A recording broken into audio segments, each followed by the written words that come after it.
Welcome to Học tiếng Anh với Joseph, where we build vocabulary and practice pronunciation. Continuing with the book The Cat in the Box, A History of Science in 100 Experiments, we read about the speed of ice and the formation, explanation of the Ice Age. Some experiments, like Faraday's attempt to make induced electric current with his iron ring, produce results you do not expect, but provide powerful new insights. Others produce exactly the results the experimenter expected, providing powerful evidence to persuade doubters that a new theory is correct. Just such an experiment was carried out in the 1830s by the Swiss geologist Louis Agassiz to support his contention that the Earth had once been covered by ice.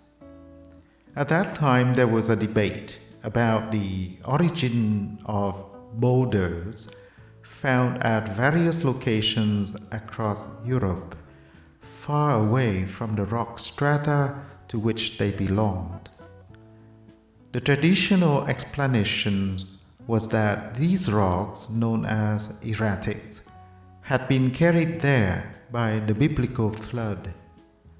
But a minority view was that they have been carried to their present locations by ice sheets spreading out from the north and down from the mountains during the Great Glaciation.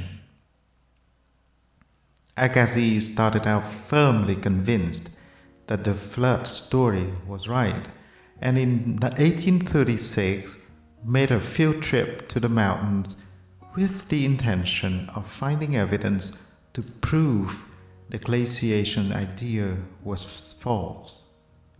Instead, he soon convinced himself that the distribution of these erratics, the smoothness of rock surfaces polished by the action of the glaciers, scratched in the rock, scoured by stones dragged along by glaciers, and other evidence supported the idea.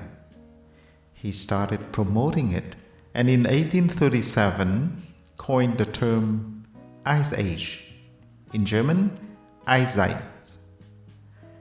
That year,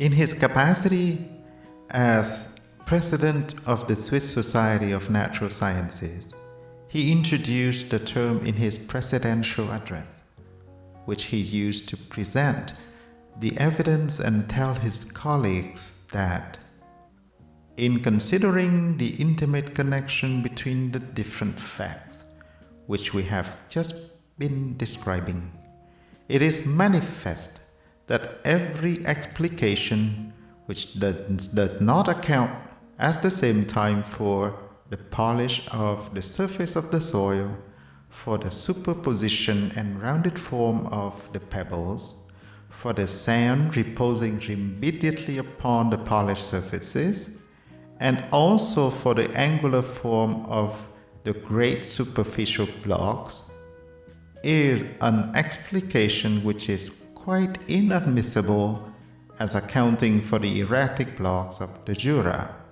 and these objections forcibly apply to all the other hypotheses respecting the transport of blocks with which I am acquainted. But his colleagues in the Swiss Society of Natural Sciences ridiculed the idea, so he devised an experiment to test the power of ice in moving boulders. The experiment was disarmingly simple. Agassiz set up a shelter, grandly referred to as an observing station, actually a little hut, on a rocky outcrop in the Aar Glacier in the Swiss mountains. He hammered stakes into the ice nearby and returned each summer to measure how far the stakes had been carried by the glacier, flowing downhill like a river of ice, and to add more stakes. Over the next 3 years, he found that the ice moved even faster than he had anticipated, and he observed large boulders being carried along with the ice. He inferred that in the relatively recent past, Switzerland had been covered not by a few glaciers on the high Alps, but by a single great sheet of ice, spreading out from the higher Alps and covering the whole valley of northwestern Switzerland. The ice sheet would have been blocked by the Jura Mountains, piling up behind them to reach the heights of the peaks of the range. And the same sort of thing would be happening across Europe and beyond, the Great Ice Age. In 1840, Agassiz published a book spelling out the evidence for the Ice Age and elaborating on the theme. The book, Études sur les glaciers, Studies on the Glaciers, was something of a sensation, not least because of Agassiz's dramatic prose.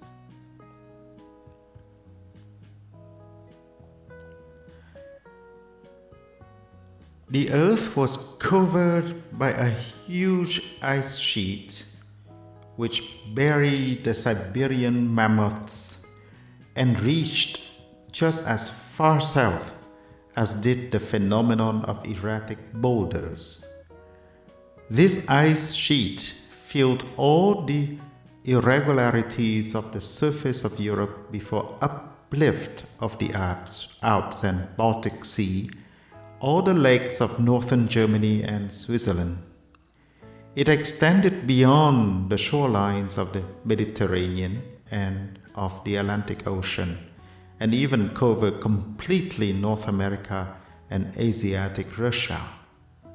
When the Alps were uplifted, the ice sheet was pushed upwards like the other rocks, and the debris broken loose from all the cracks generated by the uplift fell over its surface, and without becoming rounded, since they underwent no friction, moved down the slope of the ice sheet.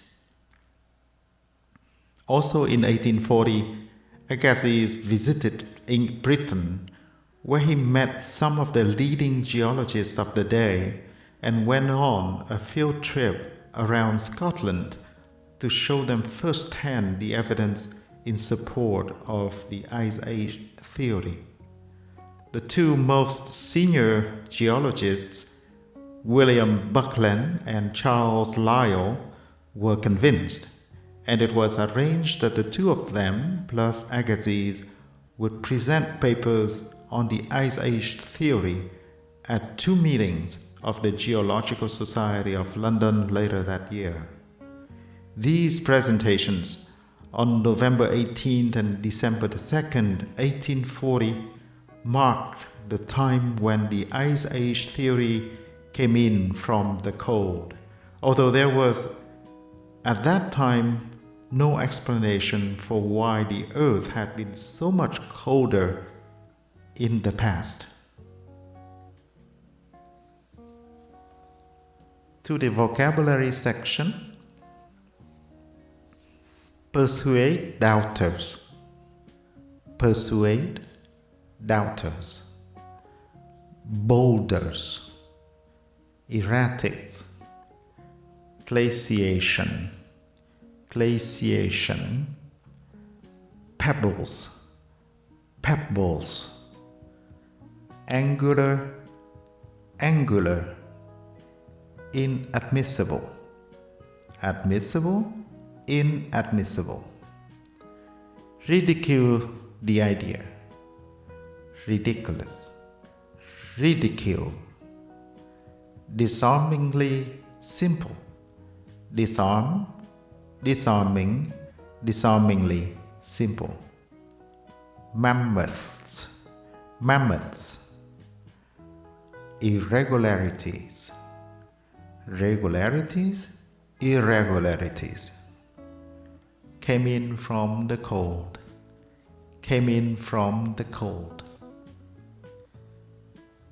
Congratulations for having made this far in the video. Thank you so much for your time. And as usual, I will see you in the next story. Bye for now.